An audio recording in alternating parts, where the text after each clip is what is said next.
Good evening and welcome to Infowars Nightly News. This is Mike Adams filling in for Alex Jones this evening. It's Friday, December 16th, 2011, and we've got a great show lined up for you, a lot of very important breaking news. Plus, Alex Jones is conducting an interview tonight with the creators of the very important documentary, A Noble Lie. And you can watch that segment here just after the news. Those are interviews with James Lane, the director, and Holland van den Nieuwenhof, the key researcher for the film. It's a very important interview, so definitely stay tuned for that. Now, getting to the news, the National Defense Authorization Act, the NDAA. It looks like Obama is poised to sign that bill, which of course shreds the Bill of Rights and eviscerates the U.S. Constitution. Now, Obama is the one who said he wouldn't sign the bill, but it turns out that he is in fact the very person who requested that specific sections of the bill pertain to Americans so that Americans could be arrested, they could be interrogated, they could be, quote, disappeared, never to be heard from again. And in fact, Glenn Greenwald from Salon wrote about the three myths of this bill. You see a lot of people out there arguing about this and saying it does not apply to American citizens or it does not codify indefinite detention, but in fact it does. If you read the bill, here are the words on screen for you, that it does detain Americans until the end of hostilities. The second myth clarifies that it does expand the scope of the war on terror as defined in previous law. The third myth is that it doesn't apply to Americans, and once again this article clarifies that it does indeed apply to Americans. So there's no question if you look at the facts and read the bill that this National Defense Authorization Act does now make America the battleground, and it makes you the potential enemy. It makes us all, in a sense, enemies of the state if we are just suspected of being involved with anything related to terrorism. And remember, the U.S. government does not have to produce even a single shred of evidence to prove their accusations against you. This is the definition of tyranny.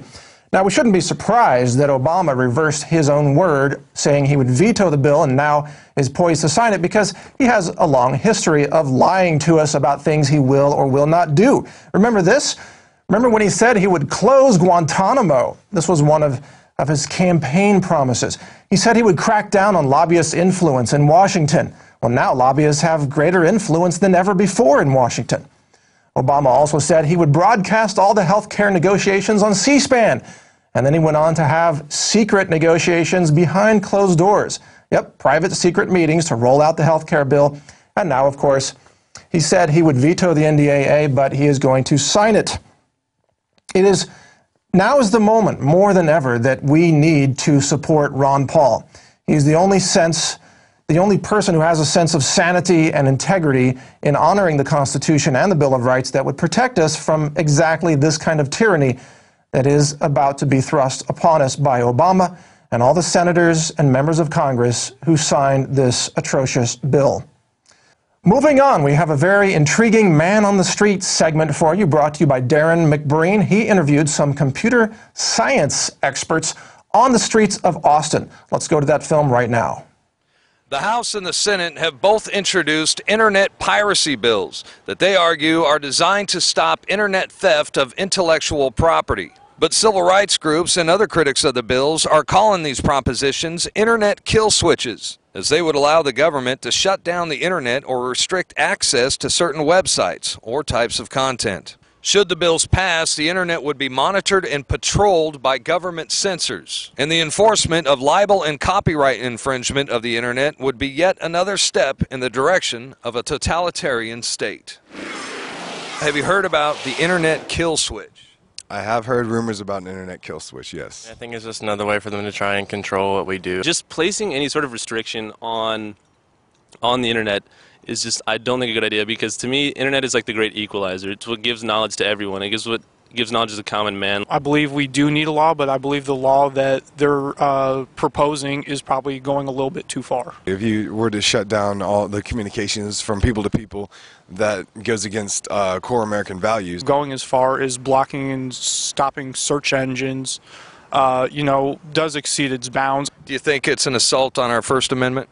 Oh, yeah, for sure. I mean, It's publicly controlled, so the government shouldn't have a hand in what we can and what we can't see. It is literally an assault on our free speech. Anything like this where it would be able to shut off parts of, not being able to access Google or Yahoo because you did something wrong or you didn't pay enough is definitely, I think, an infringement on First Amendment rights. If you were to shut down all telephone lines, if you were to shut down, put a mute on humans in general, that's unconstitutional completely. I think it would be abused, yeah. It's hard to know what kind of loopholes they're going to leave in, so what they can shut down with or without permission.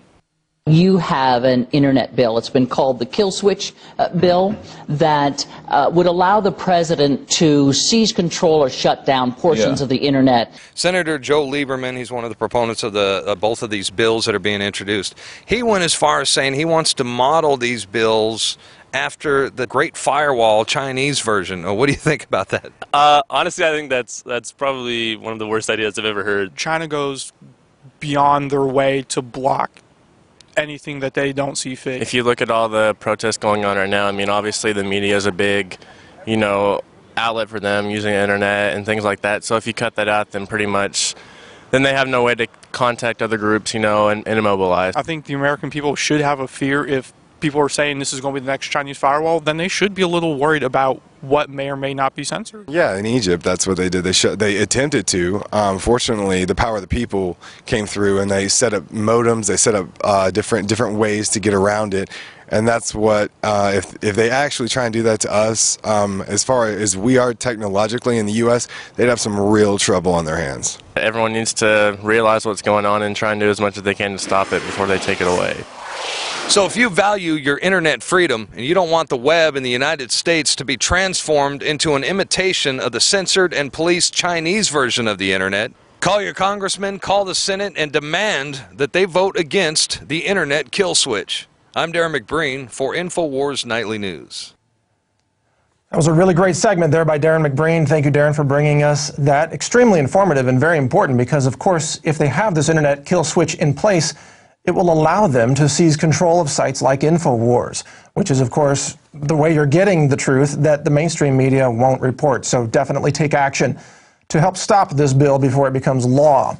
Now, moving on, the FBI has been caught lying about its attempt to acquire tracking phone monitoring software from a firm called Carrier IQ. It turns out that FBI Director Robert Mueller, he had assured Congress that agents, quote, neither sought nor obtained any information from Carrier IQ, but Andrew Coward, the vice president, yes, that's his name, Andrew Coward, vice president of marketing for Carrier IQ, then came forward and told the Associated Press that the FBI had indeed contacted them about their technology.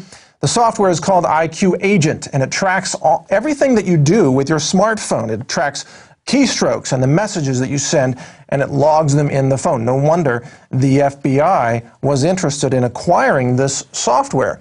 And isn't it interesting that the FBI lies about its involvement in masterminding terror plots, even while it, at the same time, is lying about its attempts to acquire tracking software so that it can keep its eyes on you, even though you, the American people, generally don't keep your eyes on what the FBI is doing behind closed doors. How's that for a living contradiction right there? Moving on, the Washington Times declares that the gun-running Operation Fast and Furious is Obama's Watergate. Now, of course, this term was probably borrowed from Infowars. Alex Jones himself has referred to this as Watergate of the modern era. It turns out that Border Patrol agents are being murdered by the very weapons that Attorney General Eric Holder allowed to be shipped and smuggled into Mexico. This was part of Operation Fast and Furious, which has now been exposed as a scheme to destroy the Second Amendment by creating fear and creating violence. Mr. Holder clearly knew about Fast and Furious, reports the Washington Times, and did nothing to stop it. This is because the administration wanted to use the excuse of increased violence on the border and weapons smuggling into Mexico to justify tighter gun control legislation.